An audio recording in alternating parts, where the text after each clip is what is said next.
Section 12 of Your Mind and How to Use It by William Walker Atkinson. Chapter 27. Deductive Reasoning. We have seen in the preceding chapter that from particular facts we reason inductively to general principles or truths. We have also seen that one of the steps of inductive reasoning is the testing of the hypothesis by deductive reasoning. We shall now also see that the results of inductive reasoning are used as premises or bases for deductive reasoning. These two forms of reasoning are opposites, and yet complementary to each other. They are, in a sense, independent, and yet are interdependent. Brooks says, "The two methods of reasoning are the reverse of each other. One goes from particulars to generals, the other from generals to particulars. One is a process of analysis, the other is a process of synthesis. One rises from facts to laws, the other descends from laws to facts. Each is independent of the other, and each is a valid and essential method of inference." Halleck well expresses the spirit of deductive reasoning as follows. After induction has classified certain phenomena and thus given us a major premise, we may proceed deductively to apply the inference to any new specimen that can be shown to belong to that class. Induction hands over to deduction a ready-made premise. Deduction takes that as a fact, making no inquiry regarding its truth.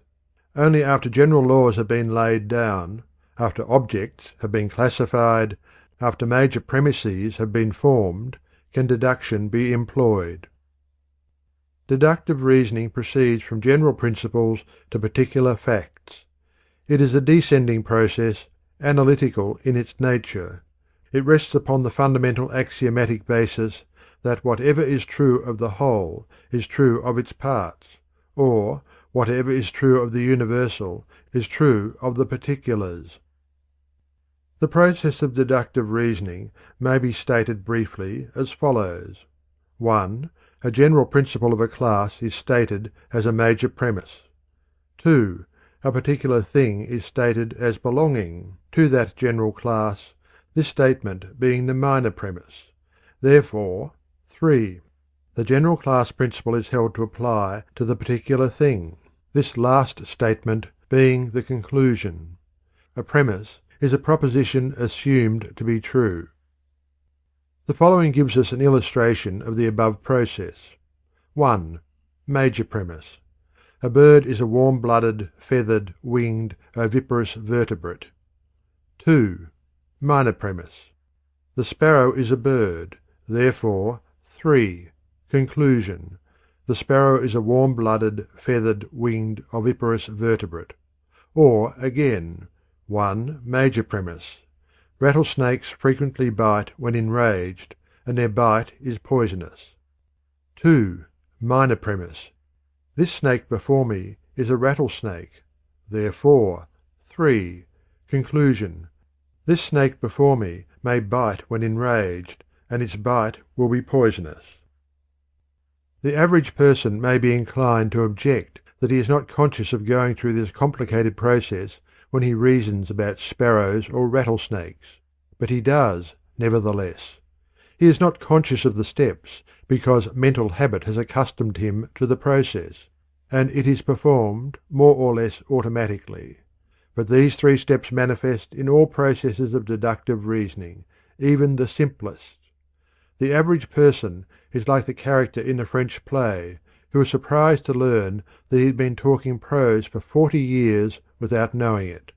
Jevons says that the majority of persons are equally surprised when they find out that they have been using logical forms, more or less correctly, without having realized it. He says, "A large number even of educated persons have no clear idea of what logic is. Yet, in a certain way, everyone must have been a logician since he began to speak." There are many technical rules and principles of logic which we cannot attempt to consider here. There are, however, a few elementary principles of correct reasoning which should have a place here. What is known as a syllogism is the expression in words of the various parts of the complete process of reasoning or argument. Whately defines it as follows: a syllogism is an argument expressed in strict logical form so that its conclusiveness is manifest from the structure of the expression alone, without any regard to the meaning of the term. In short, if the two premises are accepted as correct, it follows that there can be only one true logical conclusion resulting therefrom. In abstract or theoretical reasoning, the word "if" is assumed to precede each of the two premises, the therefore before the conclusion resulting from the "if," of course. The following are the general rules governing the syllogism. 1. Every syllogism must consist of three, and no more than three, propositions, namely, 1. The major premise, 2. The minor premise, and 3. The conclusion. 2. The conclusion must naturally follow from the premises, otherwise the syllogism is invalid and constitutes a fallacy or sophism. 3. One premise, at least, must be affirmative. 4. If one premise is negative, the conclusion must be negative. 5. One premise, at least, must be universal or general. 6. If one premise is particular, the conclusion also must be particular. The last two rules, 5 and 6, contain the essential principles of all the rules regarding syllogisms, and any syllogism which breaks them will be found also to break other rules, some of which are not stated here for the reason that they are too technical. These two rules may be tested by constructing syllogisms in violation of their principles. The reason for them is as follows. Rule 5. Because from two particular premises no conclusion can be drawn, as for instance, 1. Some men are mortal, 2. John is a man. We cannot reason from this either that John is or is not mortal. The major premise should read all men. Rule 6. Because a universal conclusion can be drawn only from two universal premises, an example being needless here, as the conclusion is so obvious. Cultivation of reasoning faculties. There is no royal road to the cultivation of the reasoning faculties. There is but the old familiar rule: practice, exercise, use. Nevertheless, there are certain studies which tend to develop the faculties in question. The study of arithmetic, especially mental arithmetic, tends to develop correct habits of reasoning from one truth to another, from cause to effect. Better still is the study of geometry, and best of all, of course, is the study of logic and the practice of working out its problems and examples. The study of philosophy and psychology also is useful in this way.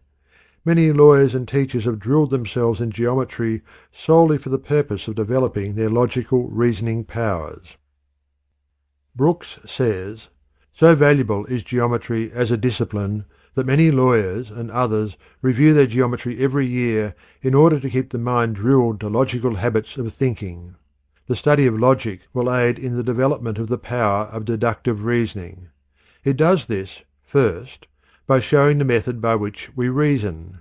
To know how we reason, to see the laws which govern the reasoning process, to analyze the syllogism and see its conformity to the laws of thought, is not only an exercise of reasoning, but gives that knowledge of the process that will be both a stimulus and a guide to thought. No one can trace the principles and processes of thought without receiving thereby an impetus to thought. In the second place, the study of logic is probably even more valuable because it gives practice in deductive thinking. This, perhaps, is its principal value, since the mind reasons instinctively without knowing how it reasons. One can think without the knowledge of the science of thinking, just as one can use language correctly without a knowledge of grammar. Yet as the study of grammar improves one's speech, so the study of logic can but improve one's thought. In the opinion of the writer hereof, one of the best those simple methods of cultivating the faculties of reasoning is to acquaint oneself thoroughly with the more common fallacies or forms of false reasoning, so thoroughly that not only is the false reasoning detected at once, but also the reason of its falsity is readily understood. To understand the wrong ways of reasoning is to be on guard against them. By guarding against them, we tend to eliminate them from our thought processes. If we eliminate the false, we have the true left in its place. Therefore, we recommend the weeding of the logical garden of the common fallacies, to the end that the flowers of pure reason may flourish in their stead. Accordingly, we think it well to call to your attention in the next chapter to the more common fallacies and the reason of their falsity. End of chapter 27. Chapter 28. Fallacious Reasoning. A fallacy is defined as an unsound argument or mode of arguing which, while appearing to be decisive of a question, is in reality not so, or a fallacious statement or proposition in which the error is not readily apparent.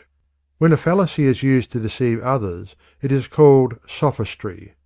It is important that the student should understand the nature of the fallacy and understand its most common forms. As Jevons says, "In learning how to do right, it is always desirable to be informed as to the ways in which we are likely to go wrong. In describing to a man the road which he should follow, we ought to tell him not only the turnings which he is to take, but also the turnings which he is to avoid."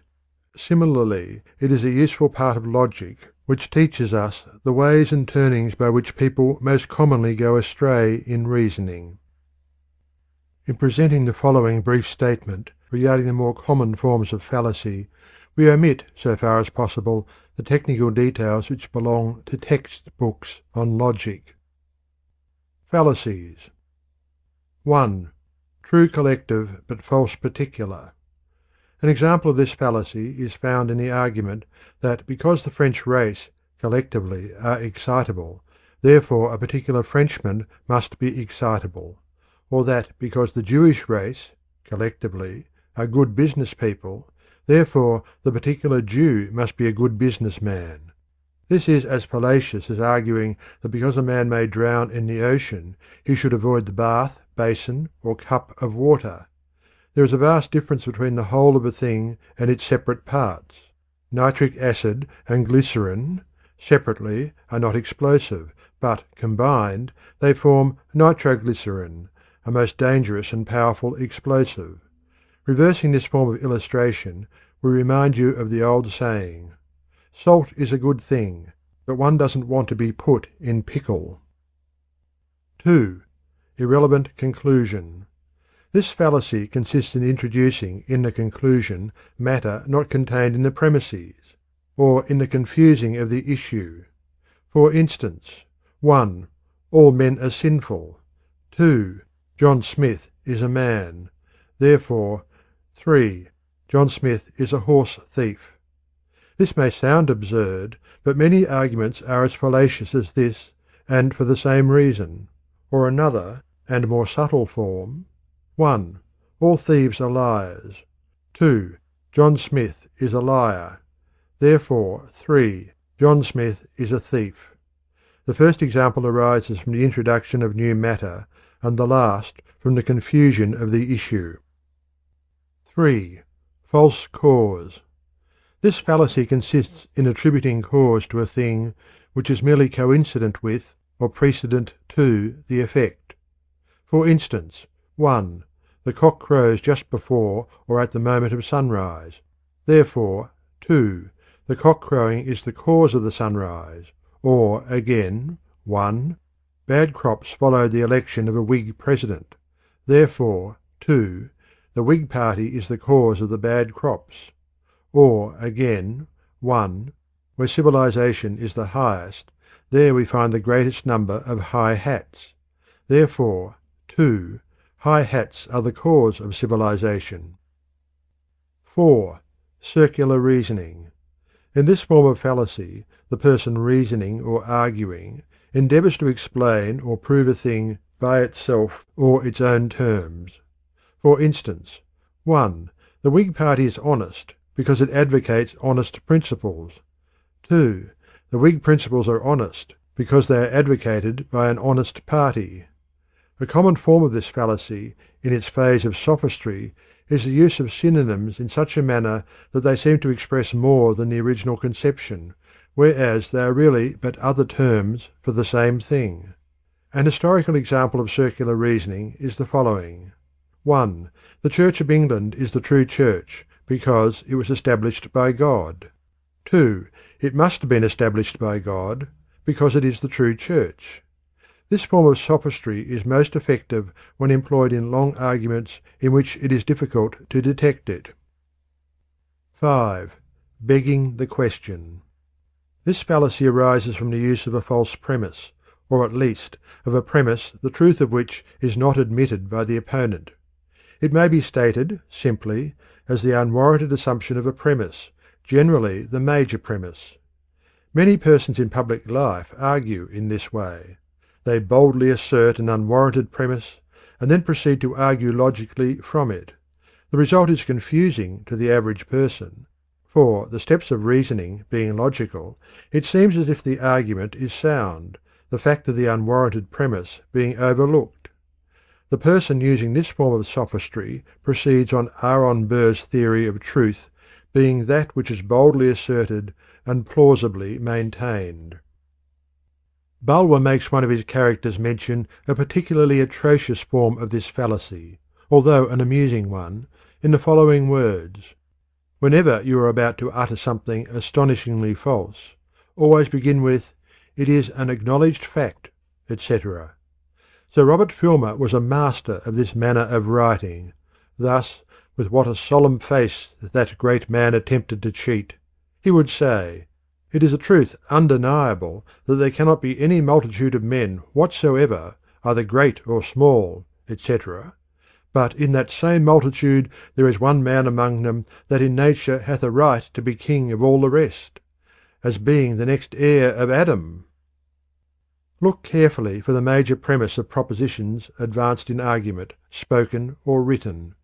Be sure that the person making the proposition is not begging the question by the unwarranted assumption of the premise.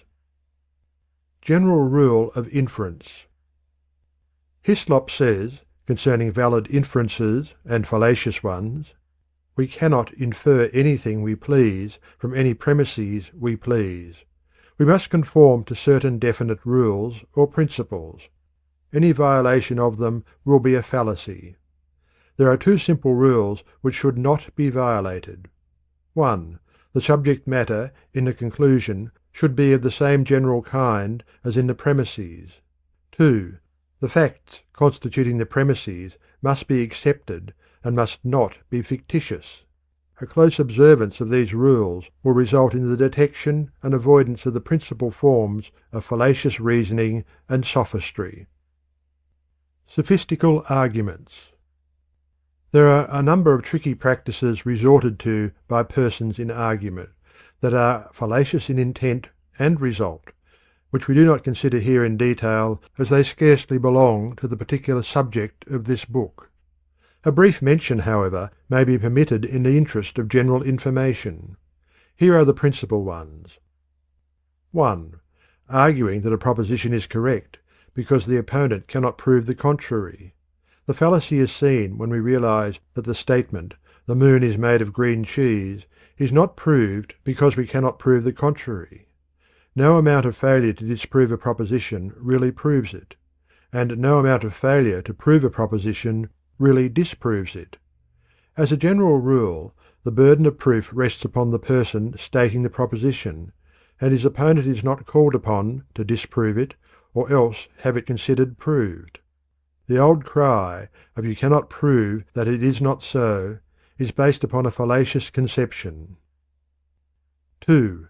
Abuse of the opponent, his party, or his cause. This is no real argument or reasoning.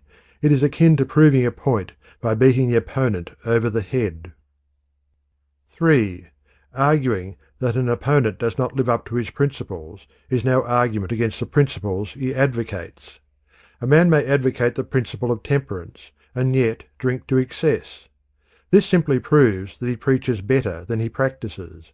But the truth of the principle of temperance is not affected in any way thereby. The proof of this is that he may change his practices, and it cannot be held that the change of his personal habits improves or changes the nature of the principle. 4. Argument of authority is not based on logic. Authority is valuable when really worthy, and merely as corroboration or adding weight. But it is not logical argument. The reasons of the authority alone constitute a real argument. The abuse of this form of argument is shown in the above reference to begging the question, in the quotation from Bulwer. 5. Appeal to prejudice or public opinion is not a valid argument, for public opinion is frequently wrong, and prejudice is often unwarranted. And, at the best, they have nothing to do with the case from the standpoint of logic. The abuse of testimony and claimed evidence is also worthy of examination, but we cannot go into the subject here. Fallacies of prejudice. But perhaps the most dangerous of all fallacies in the search for truth on the part of the most of us are those which arise from the following. 1. The tendency to reason from what we feel and wish to be true, rather than from the actual facts of the case, which causes us unconsciously to assume the mental attitude of if the facts agree with our likes and pet theories, all is well; if they do not, so much the worse for the facts. 2. The tendency in all of us to perceive only the facts that agree with our theories, and to ignore the others. We find that for which we seek, and overlook that which does not interest us. Our discoveries follow our interest, and our interest follows our desires and beliefs. The intelligent man or woman realizes these tendencies of human nature, and endeavours to avoid them in his or her own reasoning, but is keenly conscious of them in the arguments and reasoning of others. A failure to observe and guard oneself against these tendencies results in bigotry, intolerance, narrowness, and intellectual astigmatism. End of chapter 28. End of section 12.